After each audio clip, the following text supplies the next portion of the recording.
Şimdi arkadaşlar. Bu akşam, bu hafta da devam edeceğiz arkadaşlar. Arkadaşlar gerçekten öyle bir zirve yerdeyiz ki çok da rüzgar var şu an burada. Zirveye tırmandık. Dediğim gibi bura bir sırt. Burası mağara mı? Şurası ve burası da bakın. Burada şunu diyor arkadaşlar. İçeri doğru devam et. Şurada.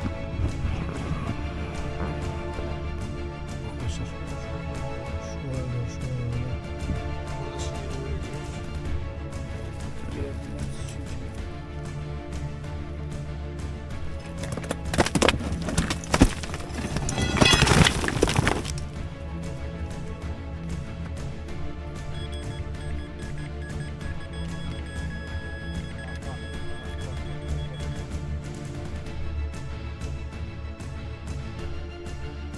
Selam arkadaşlar, ben Defneci Kaptan. Yine güzel bir gün, yeni maceralara dolu yol aldık arkadaşlar. Yine yanımda bugün arkadaşlar Mustafa arkadaşım var. Defineci kaptanın yeni yol arkadaşı. Şimdi arkadaşlar. Her hafta olduğu gibi bu akşam, bu hafta da devam edeceğiz arkadaşlar çalışmalarımıza. Şimdi yine güzel bir bölgeye getirdi bizi arkadaşlar. Gerçekten şu an çok zirve bir yerdeyiz. Şöyle ağaçlardan tam şey yapamıyoruz ama göremiyoruz ama arkadaşlar gerçekten öyle bir zirve yerdeyiz ki çok da rüzgar var şu an burada. Şöyle göstereyim, bakın size, görebilecek misiniz? Bakın öyle bir zirvedeyiz ki burası da acayip bir şekilde esiyor. Gördüğünüz gibi bu şekilde bir sırt üstündeyiz arkadaşlar. Hani nasıl tarif etsem size, sırt dediğim arkadaşlar, yani tepedeyiz. Şöyle bakın. Karşılar buradan nasıl gözüküyor bilmiyorum ama çıplak gözle çok net ağaçların arasından görebiliyoruz. Kamerada tam gözükmeyebilir belki, bilmiyorum ama arkadaşlar gerçekten tepe ve zirve bir yerdeyiz. Şimdi burada Mustafa arkadaşım demesine göre arkadaşlar bir yer keşfetmiş. Şimdi oraya geldik. Bakalım buraya cihazlarla kontrolleri sağlayacağız. Şöyle bakın, sırt dediğim bölge. Şuradan göstereyim size. Şu çam ağacından geçelim. Bakın burası şöyle aşağıya doğru meyilli. Bakın. Burası da çok bir meyil var. Gördüğünüz gibi şu şekilde bir bölge burası. Şimdi Mustafa, zirveye tırmandık. Dediğim gibi bura bir sırt. Yani buranın şöyle söyleyeyim, bakın burada şöyle şey olabilir. Buranın altı var ya, bu gördüğünüz alanın altı arkadaşlar bir mağara olabilir burada. Bak. Çünkü şu an aşağıya inmedik ama yani şöyle söyleyeyim, gördüğüm kadarıyla buranın, bakın bu tarafa doğru da meyilli, bu tarafa doğru ve buradan aşağıya doğru bu şekilde bir akıyorsunuz. Şimdi şöyle yapalım. Burada cihazları açalım. Tamam mı? Alan taramımızı kuralım. Gel Mustafa. Alan taramayı kuralım. Ve kontrollere başlayalım bakalım. Çünkü önce boşluk mu arayalım, şey mi arayalım? Boşlukları arayalım istersen. O zaman boşluk arayacaksak şuraya çıkayım ben. Tamam mı? Önce şuradan cihazı açalım. Şuradan. Şöyle konumu alıyorum. Bakın şimdi arkadaşlar. Şöyle göstereyim size. Buradan giriş moduna girdiğinizde buradan bakın frekansa geldiğinizde tıklayın. Buradan gümüş, su, boşluk. Bakın. Boşluk arayacağız zaten. Şu an ilk arayacak olduğumuz boşluk. Bakın şurada boşluk yazacak. Evet. Gördünüz mü? Burada boşluk yazıyor şu Şöyle an. yakın gösterelim arkadaşlar. Bakın boşluk yazıyor. Evet. Yani Şuradan şimdi burada bir kayanın güneyinden doğru giriş yapmamız lazım. Öncelikle şimdi aramamıza. burası mı giriş yoksa arka tarafta mı giriş var? Şimdi biz bu ortadan girdik ya yukarı doğru. Güneyinden giriş yapmamız lazım. Kayanın güney kesiminden. Şimdi buradan şöyle bir bakalım. Boşluk bize bize nereye doğru verecek, nereden başlayacak? Bir bakalım, boşluk modundayız arkadaşlar. Bakın şu an ayağımın altı boşluk. Yani durduğumuz yer boşluk. Yani bu sırt dediğim bölge. Şimdi şöyle döneyim. Şöyle ilerleyeceğim bak şimdi, tamam mı Mustafa? Ben ilerleyeceğim. Bakalım boşluk devam edecek mi, etmeyecek mi? Hani buranın devamı, ileri doğru devam var mı yok mu, ona bakacağız şimdi. Tamam mı?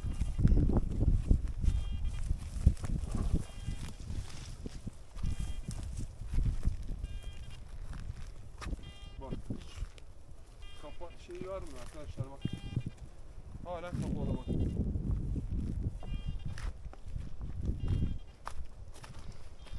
Şu an için boşluk vermedi değil mi? Yok şu an boşluk moduz bak. Kapattı bak, hiç açmadı Evet. kendini. Açsaydı boşluk bitecekti. Bak. Devam ediyoruz. Bak. Sakin bir şekilde arkadaşlar boşluk at bak. Bakın boşluk burada bitti, gördün mü? Evet. Şuraya geldik. Bak arkaya dön diyor, gördün mü? Evet. Arkaya döndüğümüzde bak şimdi buradan tekrardan bak şimdi şurada bir yerde başlayacak bak. Bak gördün mü? Hı hı. Burada başlıyor. Bak hiç şey yapmadan bak devam ediyor. Şuradan aşağı ineyim bir saniye.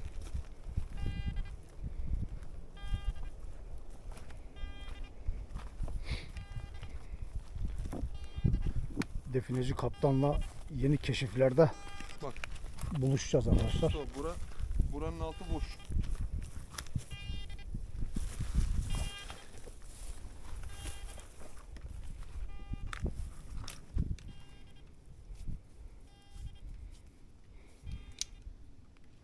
Gördün mü? Buranın orada bitiyor, burada. Bak, Evet. boşluk devam ediyor burada bak. Şimdi biraz devam edelim. Şöyle gelelim bak. Yürümeyelim. Bir daha kaldıralım. Bak kendini kapatıyor boşluk. Evet. Görüyor musun? Boşluk burada. Devam ediyor, hiç kesmiyor. Boşluk muhtemelen bu tarafa doğru devam ediyor. Şu ağacın oralarda bir yerde bitebilir. Ben sana bir şey diyeyim mi? Çünkü orası gördüğüm kadarıyla bitiş yeri gözüküyor. Şimdi buradan değerliyi alalım.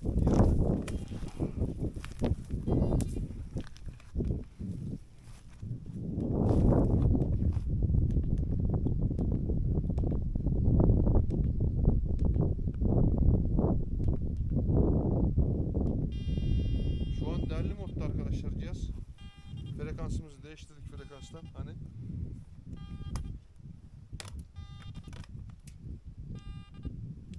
şimdi değerli moddayız ve değerli modda bakacağız arkadaşlar. Boşluk bize artık yani diyor ki o ileride sonlanıyor ve buraya doğru devam ediyor. Şimdi bir de buradan değerli moda bakalım.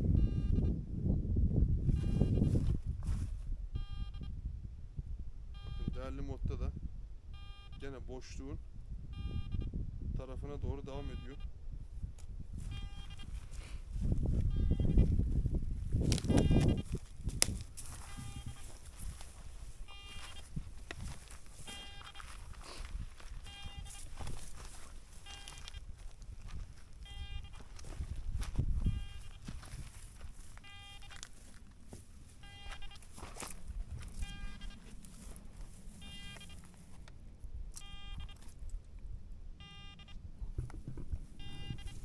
Şu anda sadece makinenin bizi yönlendirme şekline göre hareket yapıyoruz arkadaşlar. Bak bak.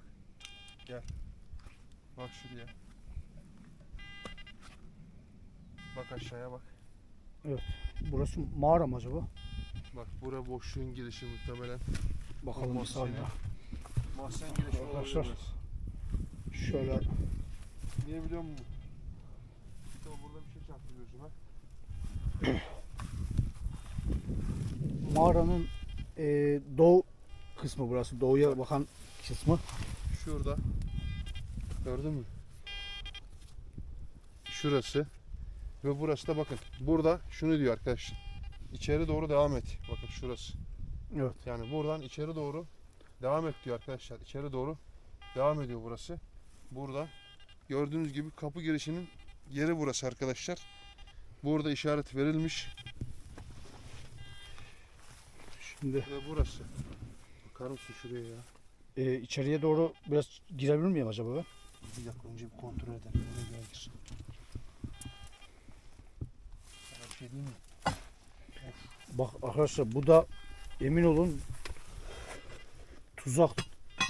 Bakın aşağısı şu an gözüküyor taşların arkasından. Şurada Bana bak. bir parça kaya, şurası ayrı bir parça kaya, burası ayrı bir parça. İçeri doğru devam ediyor burası. Bak göster. Şimdi arkadaşlar Şuraya dikkat et, içeri çok girme. şunu tutuyorsun. Bak. Sağa doğru dönüyor bak orası. Arkadaşlar biraz Gel içeri bir doğru miktar bak. gitmeye çalışacağım şuraya doğru. Şöyle. İşte o şeyi uzayabiliyor. Kameranın sapı uzayabiliyor. Çek uzat. Arkadaşlar 1,5 metre uzuyor. şuraya doğru şöyle. Sağa doğru dönüyor. Buradan rüzgar geliyor ama. Hadi hadi. Şuradan Tamam işte o şeyin boşluğu. yoğun rüzgar geliyor buradan. Daha ileri doğru gidemiyorum arkadaşlar. Mesafe dar olduğu için. Dar oluyor bir de şu kaya çok sıkıntılı. Evet. Şurada İçindeki var ya, şu üzerimde gördüğünüz kayayı görüyorsunuz. o tuzaklı yer. Bildiğiniz tuzak yani arkadaşlar. Tuzaklı burası. Şuradan Giriş, hemen çıkmam lazım. bu giriş tuzaklı arkadaşlar. Size öyle söyleyeyim. Burası şu kaya. Aynen havada duruyor.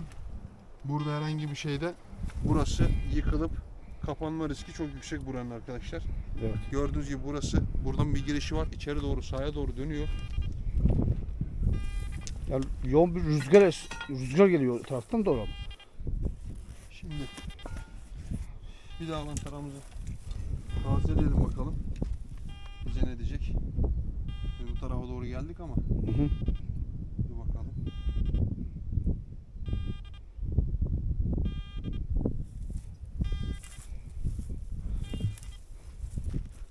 Yani mağaranın içi şöyle tehlikeli. Yabani hayvan da çıkabilir karşımıza.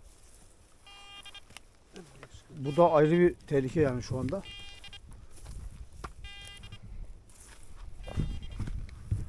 Buradan, o kayalardan düşmeden inmemiz lazım.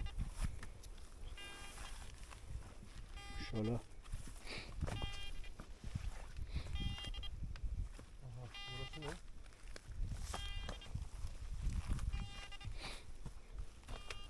Burası Oo, şöyle söyleyelim. orada sinyali veriyor, görüyor musun? Tam burada bak. Evet. Gel gel gel aşağı git bak. Aşağı. Oo. Bura var ya. Bak şimdi. Hayır, işaret mi var? Ne? İçerisi efsane. Şampiyonlar Ligi gibi.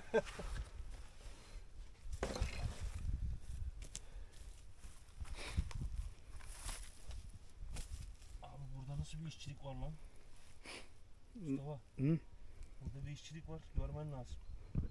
Acaba oraya doğru girsek bir herhangi bir içeride yabani, çünkü Yok ama şey gözüküyor burada. tünelin Tünel gibi burası. biraz önceki giriş yaptığımız yerin arka tarafı Muhtemelen buraya çıkıyor arka olabilir mi? tarafı, oranın arka tarafı bu. Tamam mı? Şurada da bak. bir Şöyle saniye. bak. Bir saniye. Şurada da devam ediyor. Şuradan da sola dönüyor bakın arkadaşlar. Giriş oradan sola dönüyor.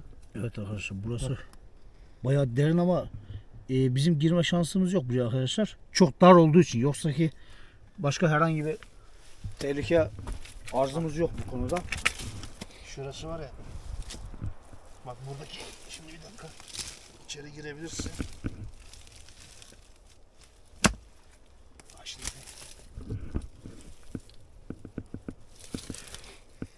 Kaptan arkadaşımız şu anda girişin ağzındaki taşları geri alıyor ki girebilmemiz için içeri.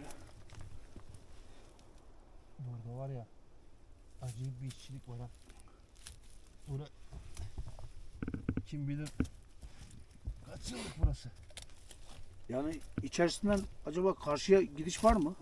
Karşı tarafı girişi dar olduğu için giremedik oraya arkadaşlar. Bak şimdi ne yapacağız biliyor musun? Sen kamerayı ver bana.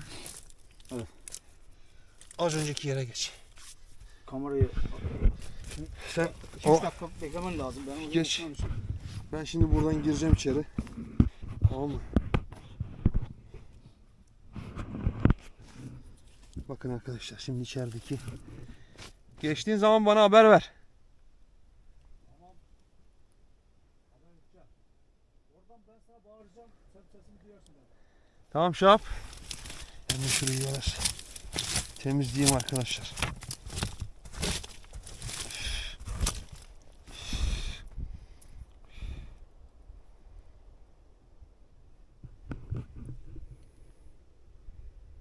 Bakar mısınız? Şu an sesimi duyabiliyor musun Özdemir? Çok derinden geliyor. Bir dakika ben de içeri giriyorum. Orada yani oradaki geçiş sadece tavuk anca geçer oradan, tavuk ya da tavşan. Dolmuş burası doldurulmuş. Evet, çok. Taştaki bak buranın var ya, burada çok güzel bir kesim var. Hı hı, Yani buralar işlenmiş, yani bu şey değil. anladım. Buraya işlenmiş. Çünkü bakın arkadaşlar, şöyle göstereyim size. Oval bir şekilde kesimi görüyorsunuz mu? Bakın. Evet. Kayada oval bir şekilde kesim var. Yani burada bir normalde bir insan geçebilir. Öyle söyleyeyim sana. Tamam mı? Sen benim sesimi duyabiliyor musun şu an? Şu an az geliyor sesin, çok az geliyor. Seninki de az geliyor bana. Dediğim gibi şu an ben hatta şeyi bile uzattım. Kameranın selfie çubuğunu da uzattım. Hı hı. Bakın arkadaşlar, duvardaki buranın oval bir şekilde kesimini görebiliyor musunuz mu? Burada oval bir şekilde kesim var. Bak sola doğru dönüyor. Senden baktığın zaman sağa doğru mu dönüyor senin tarafından? Evet, evet. Aynen bak. Bu oranın giriş kapısı. O senin durduğun yer. Hı hı. Tamam mı? Buraya doğru geliyorsun. Evet. Şimdi ben buradan çıkıyorum. Bakın arkadaşlar. Görüyorsunuz mu buradaki işçiliği? Bakın işçiliği görüyorsunuz mu? Oval bir şekilde. Bakın buranın kesimlerini falan görebiliyor musunuz? Çok güzel. Muazzam bir işçilik var burada. Ve buradaki de dediğim gibi şurası da, bakın burada, buradan da sağa doğru dönüyor arkadaşlar. Bakın içeriği görüyor musunuz mu? İçerisi nasıl? Bak. Ama yok Mustafa, burada ikiye ayrılıyor ha. Ortalama Bak şöyle göstereyim. Bir dakika. Bak burada da ikiye ayrılıyor burası. Bak şimdi. Kamerayı şimdi uzattım. Arkadaşlar şuradan aşağıya iniyor mu? Keşke şunu bir şey yap. Bakın bu tarafta, bir de bu tarafa doğru bakın karşıya. Burada iki yere yol ayrımı var. Hemen buradan kucak defa. Şimdi niye biliyor musun bak? Şurada bir tane hemen sağa iniş var. Bir de hemen böyle sola dönüş var. Buranın da gir bak şimdi şuraya Mustafa. Göreceksin bak oradaki taş işçiliğini, bak kesimi oval bir şekilde. evet. Görüyor musun? Bildiğin kemer köprü gibi. Şöyle söyleyeyim. Kazınmış taş Hatırlarsan sen bizi bir şehirde bir yeraltı mezarlarını vardı. Evet. Oranın nasıldı işçiliği? Oval şekilde. Evet, aynen. Aynen orası gibi arkadaşlar. Yani muazzam bir el işçiliği var orada. Burada da aynı şekilde bir işçilik var. Şimdi sinyal aldığımız bölge burası. Arkadaşlar. Cihazları bir çıkaralım. Şöyle buraları da bir kontrol edelim hem. İçeriye doğru da bakalım. Tamam mı? Yani 30 metre falan var. Var Buranın- sesin çok derin geliyor senin. Evet. Derinden geliyor. Tamam mı?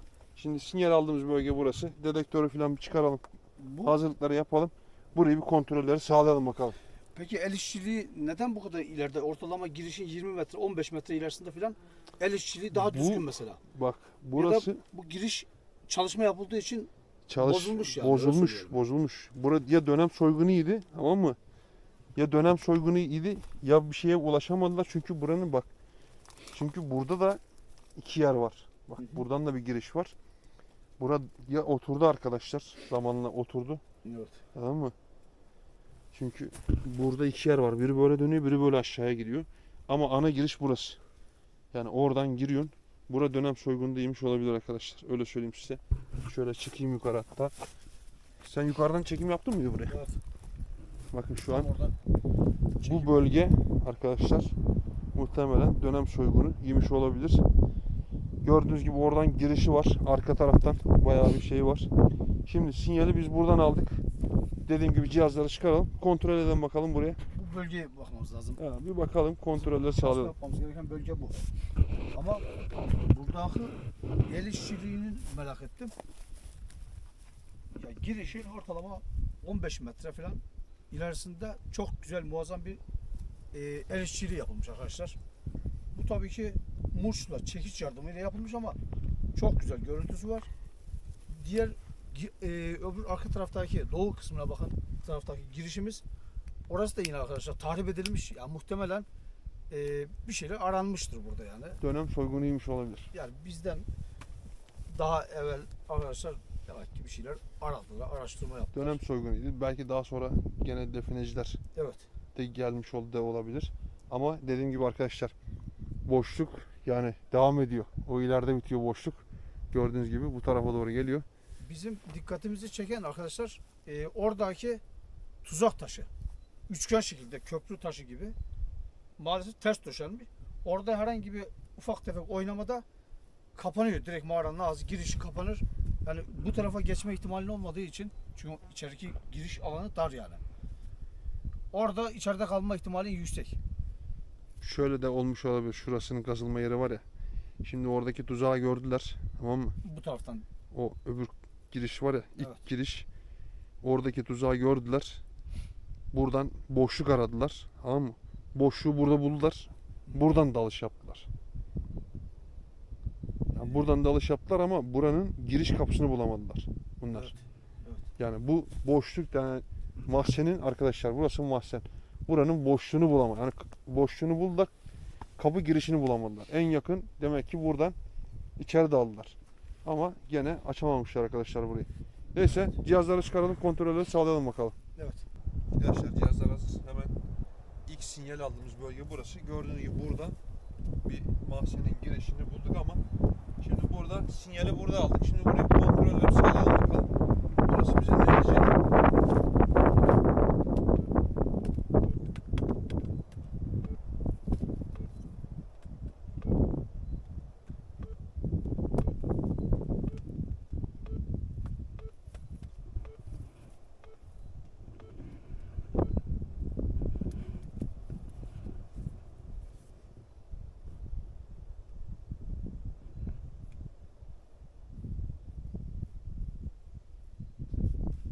Şimdi bak, Mustafa, burada bir sinyal aldık. Evet. Şu an %91. Şöyle Görebiliyor musun? yakın gösterelim arkadaşlarımıza. Şöyle %91. Kırmızı nokta değil mi o? Kırmızı yer, yani şurada Evet. bir sinyalimiz var, mevcut. Hı-hı. Güzel bir sinyal var arkadaşlar burada. Şu an Konrad'la baktığımızda gördüğünüz gibi %91. Yani kötü bir sinyal değil, iyi. Evet.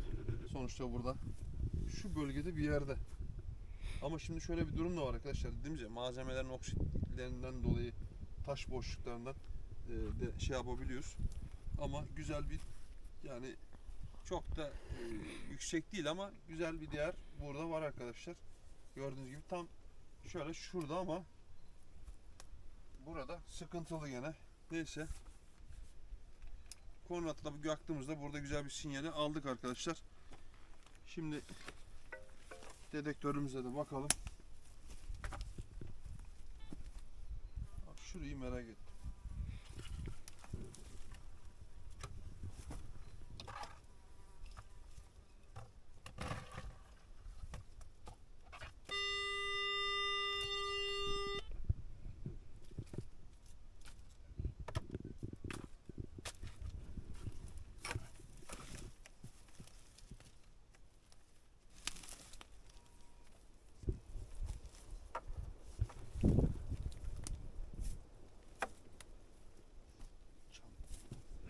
Çam sakızı da almamış.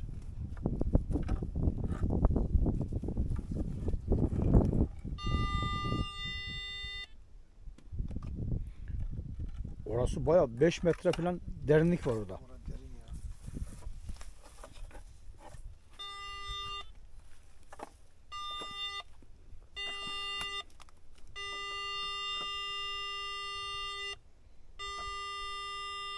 Bak, şöyle göstereyim sana. Görüyor musun? 30'lara 40'lara kadar. Orada bir sinyal var arkadaşlar. Evet.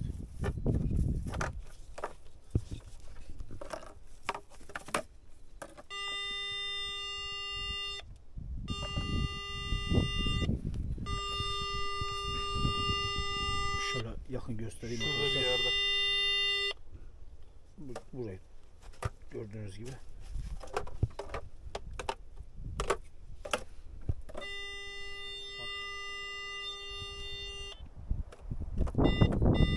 Görüyorum.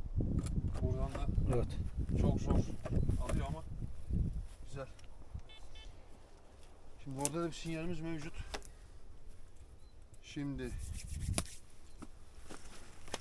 çekici alalım mı yanımıza ya? Çekiç lazım olabilir ya. Şimdi nereden başlayalım, nereden başlayalım? Şimdi o kaya biraz büyük olduğu için Bu var ya, sıkıntı bu.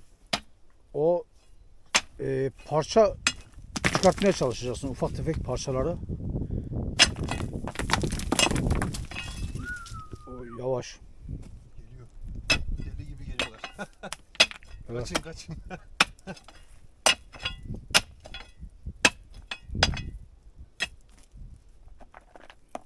Kaya da var ya, bu yapma kaya. Ben sana diyeyim. Yani Kaya yapma kaya. parça parça kendiliğinden dağılıyor ya. Bak bakayım o arka taraftaki nasıl gelecek gibi. He? Sen yine de dikkat etmen lazım Özdemir. Şu kayada gelebilir yani, bu tuzaklı olabilir yani. Bunu dikkate alarak hareket etmen lazım. Çünkü orada Hı. en az 400 kilo veya 300 kilo diyelim ağırlığında taşlar var, 2 tane. Orada senin taşların altında durman biraz tehlikeli yani. Abi bu altı çok şey duruyor ama buranın ya. Bunun üstteki parçaları kopar istersen. Hangisini? Üst parçaları. Üstünü mü alalım diyorsun? Evet. Yani belki bir miktar hafiflemiş olursa taşları sökmek daha rahat olur bizim için yani. Şuna bak. Evet. Koymuşlar sanki taşı buraya.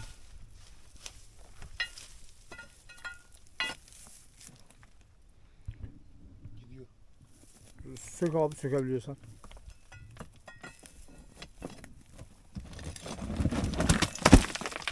Hah, mağaranın ağzını tam kapadık. Bu konuda yapacak bir şey yok. Bizim hedefimiz belli. Cihazın bize uyarı verdiği noktayı o diğer arka taraf kayayı da sökebiliyoruz mu? Onları da düşürebilir misin aşağı? Onları ha.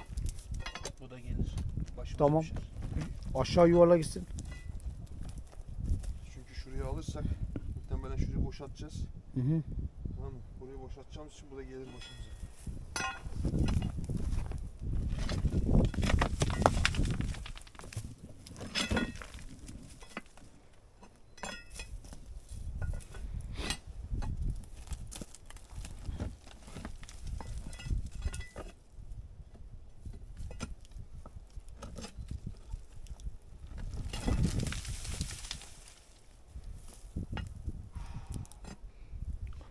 Evet. Bayağı yorucu bir iş oluyor ama Sen aşağısı boşalıyor.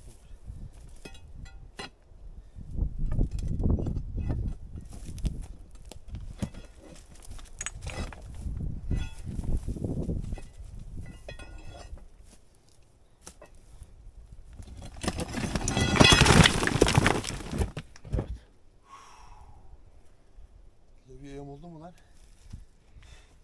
levyenin yamulması da normaldir. Mağaranın içi Yaklaşık- kapandı. 200 kiloluk bir taşın altına girdiği için olabilir ya.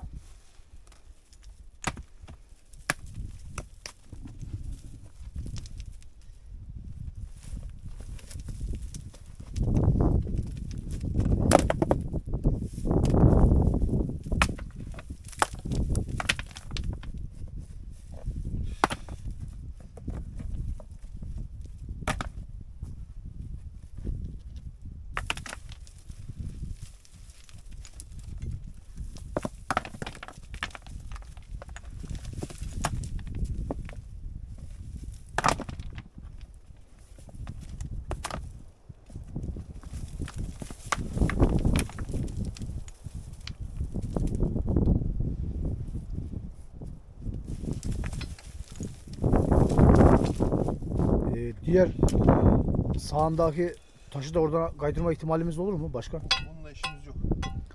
Şunlar aşacağız. Anlıyorum. Bunlara havuzlar.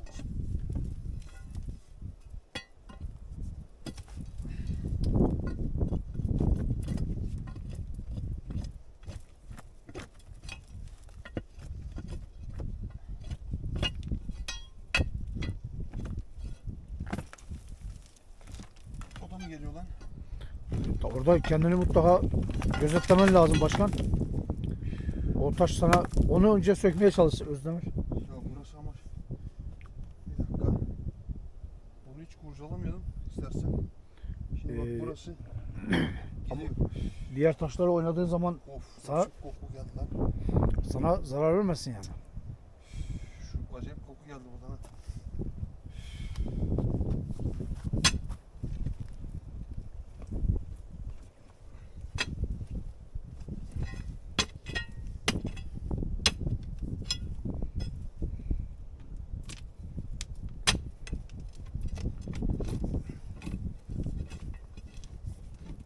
O taşa dikkat etmen lazım. Sağındaki büyük taşa.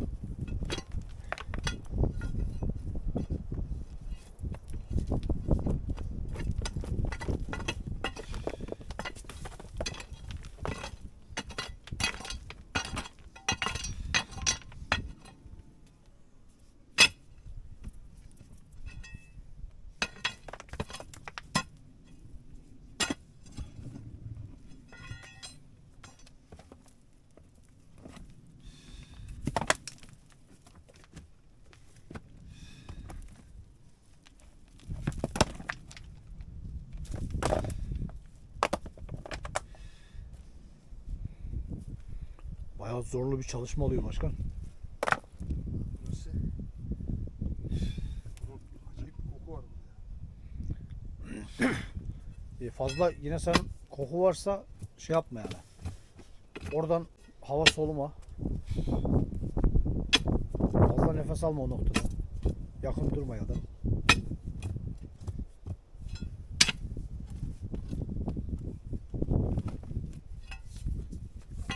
Çünkü mağaranın içine girdim biraz önce. Orada da aynı ağır koku vardı böyle. Zehirlenme ihtimalimiz olabilir orada.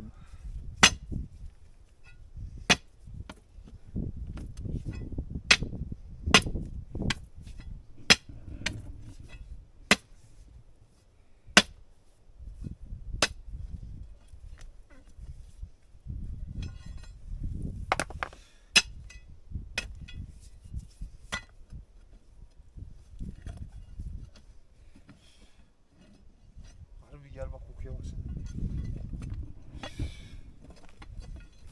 Ne biçim kokuyor lan? Bak bir yanaş ta buradan geliyor kokusu. Evet. Hani hissedilir derecede var.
Burada. Görüyor musun? Evet. O Yakın. diğer ufak parçaları da oradan alabilirsen. Yakında bir yerde bak. Çünkü niye biliyor musun? %90'lara kadar çıktı sinyal.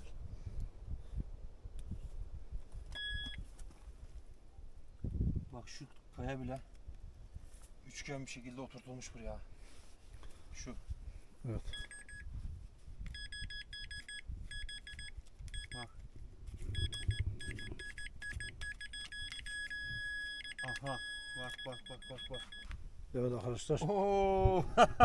Aranan kan bulundu yani. Ay. Şuna bakın. Aradık, Vay. çalıştık, bulduk arkadaşlar. Şuna bakın. Arkadaşlar.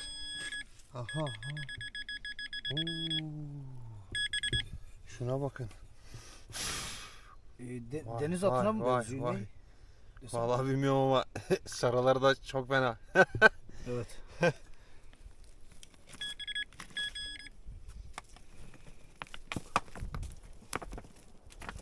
Aha.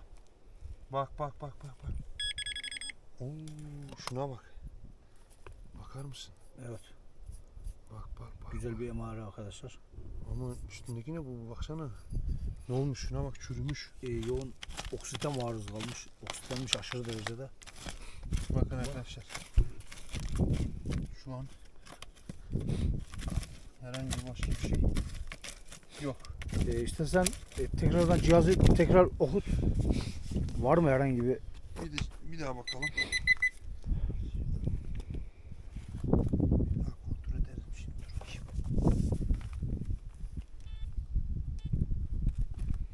Dur bakayım. Bak. Şu an herhangi bir şey yok. Gördün mü? Yok. Evet.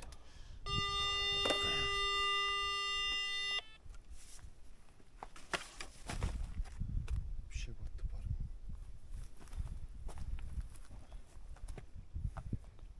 Mustafa şuna bakar mısın? Evet, onlara Bak. Bakın arkadaşlar. Yüzeyi nasıl olmuş bakın. Neyin nesi lan bu acaba? yani takı olabilir mi yani? Boyunda zinciri olmayabilir ama Şuna baksana. Şuna bak.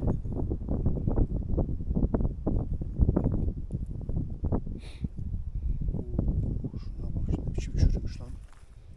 Var ya, aslında çürümüş değil de yoğun şekilde oksite maruz kalmış. Böyle bu var ya parçalanır ha, ben sana diyeyim. aşırı uzun süre kapalı alanda kaldığı için dışarıdan oksijen almadığı için yoğun oksite maruz kalmış yani. Vallahi parçalanır bu ha. Çok güzel bir işçilik var. Arkadaşlar bakar mısınız? Çok güzel bir işçiliği var ama çok da şey yapmak istemiyorum. Yani Deforme çürümüş de olmuş yani. Çürümüş de olabilir. Gördün mü? Şunlara bak. Baksana ya. Ne biçim oksit yapmış. Evet. Bak yüzeyi şey olmuş bak. Görüyor musun? Pütürlenmiş değil mi? Pütürlenmiş bak. Yüzeyi pütürlenmiş yani bak. Evet, Bunlar. pütür olmuş yüzeyi. Şöyle Bak. daha yakından göstereyim arkadaşlar. Bakın arkadaşlar yüzeyi Evet. kabarma yapmış artık. Pütürlenmiş yani. Pütürlenmiş demek istediği şey malzeme oksit yapmış arkadaşlar. Yani kabarma yapmış. Devamlı kapalı alanda Kabarma yapmış yüzeyi. kaldığı için. Bunun temizlendikten sonra ne olduğu ortaya çıkar bunların. Peki bunu çizmeden, özelliğini yitirmeden nasıl temizlemesi lazım? Ya Kaptan- bizim eskiler aslında şey yapıyorlardı. Ya külle ya yoğurda falan basıyorlardı Evet, bunları. ekşi yoğurdun içerisine atınca Böyle bir şeyler eskilerin yaptığı ama şu anki şeyler var. Daha ne diyeyim sana, kimyasallar teknolojik, zarar kimyasal. vermeden bu oksitleri kaldırıyorlar arkadaşlar yüzeyinden. Ne oluyor? Bu sefer hani yüzeyi pütürlü bir şekilde ortaya çıkıyor. Rahmetli dedem anlatırdı eskiden. Bu tip şeyler bulunduğunda oksit varsa ekşi yoğurdun içine atarak oksitten Ya o arındırılıyormuş yani. eskiden o şekilde yapıyorlarmış da şimdi Biz artık bunu denedik mi? Hayır. Şimdi kaptan arkadaşımız bunun deneyini yapacak. arkadaşlar bakar mısınız? Kimyasal ilaçlarda değil de daha doğal özelliğini kaybetmeyecek şekilde temizlemeye çalışacak. Şöyle gösterelim. Versene Mustafa. Şöyle yakın gösterelim arkadaşlar. Ver bakayım ya. biraz şöyle. Hatta gördüm kamerayı. Bakar mısınız arkadaşlar şunun güzelliğine? Bakın. Burada bir işlem var ama ortasında şöyle söyleyeyim. Şu orta kısmına bakın. Fark ediyorsunuz mu? Şurada bir işçilik bir şeyler var ama yüzeye o kadar kabarma yapmış ki oksitten anlaşılmıyor. Keza bu da aynı şekilde bakar mısınız? Şuraya bakın. Bu gene bayağı bir belirgin. Ağır da malzeme. Demek ki bu et dolgusundan kaynaklı arkadaşlar. Bu şekilde. Ama bu da gördüğünüz gibi bunu da çok iyi zorlamak istemiyorum. Bakar mısınız? Elimde kalmasını istemiyorum. Gerçekten güzel eserler çıktı buradan. Şöyle koyalım. Çok fazla zarar vermeden şöyle. Bakar mısınız arkadaşlar şunların güzelliklerine? 3 parça güzel malzeme çıktı arkadaşlar gerçekten. Üçü de bence birbirinden değerli. Şunun yüzeyi tam okunmuyor arkadaşlar. Hani bir şeyler var ama gördüğünüz gibi anlaşılmıyor. Şöyle gösterelim. Evet. Yine güzel bir macera oldu arkadaşlar bizim için. Gördüğünüz gibi 3 tane orada güzel eser yakaladık. Burada gene aynı şekilde ama şurası devam ediyor arkadaşlar. Burayı büyük bir işçilik lazım. Gördüğünüz gibi bunlar hepsi buradan çıkıp içeri doğru girilebilir belki ama bizim için sıkıntı burası. Bizim en çok merak konumuz arkadaşlar. Biraz önceki içeriye giremedik. Mağaranın içerisi gayet güzel bir kesit yapılmış içeride. İşçilik yapılmış. Güzel işçilik var orada. Çok güzel. Maalesef içeriye girişimiz zor yani. Çok zor. Ufak olduğu için Dolmuş. giriş Bir de burası noktası. dolmuş. Bak bu bölge içeri dolmuş yoksa normalde girilir. De orayı boşaltman lazım. Bunun haricinde bir de burası yani önemli. Şu bölge arkadaşlar. Şimdi oradan girdiniz. Buraya geliyorsunuz. Buradan ne tarafa gidilecek? Yani buraya mı gidecek, buraya mı gidecek? Şimdi o var. Şimdi bunlar belki bizim bulduklarımız bunlar. Müjdesi de olabilir buranın arkadaşlar. Alsın gitsin hesabı. Gördüğünüz gibi 3 tane güzel malzeme çıktı burada. Odalar da olabilir. Ya da içerisi dediğim gibi arka tarafa doğru giden bir bölge var. Boşluk devam ediyor orada.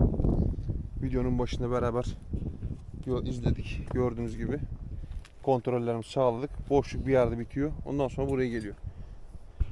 Evet arkadaşlar. Yine güzel bir macera. Yine güzel 3 parça eser yakaladık. Gerçekten çok da güzel bir yermiş. Seyirler diliyoruz arkadaşlar. Gerçekten şöyle söyleyeyim. Buranın devamı olması lazım ama biz burayı devam etme şansımız yok. Çünkü bura biraz oturmuş arkadaşlar. Kurcalandığı için yani düzgün bir şekilde açılmamış burası arkadaşlar. Çok kurcalandığı için oturmuş. Gördüğünüz gibi zaten kapı girişinde bir tuzak mevcut. Muhtemelen o yüzden buradan giriş yapılmış. Burayı devam etmek çok büyük sıkıntı olur. Başımıza iş alırız. Hiç gerek yok. Onun için arkadaşlar biz 3 tane güzel eser yakaladık burada. Gerçekten çok güzel, birbirinden bence değerli olduğunu düşünüyorum. Sen ne diyorsun Mustafa? Bak üçü de çok güzel bence. Buraya çünkü şu an burası sıkıntı. Öyle söyleyeyim sana. Evet. Burası sıkıntı. Özellikle mağaranın girişindeki tuzak bizi Yani o tuzak bir burada artık oturmuş. Çünkü bura kurcalanmış, anladın mı? Bura Evet. kurcalanmış, dönem soygunu giymiş olabilir, belki şey yaptılar. yani içeri giriş girersin çıkamayabilirsin içeride yani. O da var Bunu da arkadaşlar. göz önünde bulundurmamız lazım arkadaşlar. Onun için biz kendimizi riske atmayalım. 3 tane buradan güzel eserle ayrılıyoruz. Evet arkadaşlar, kanalıma abone olup videolara beğeni, yorumları eksik etmeyin. Allah'a emanet olun. Kendinize iyi bakın.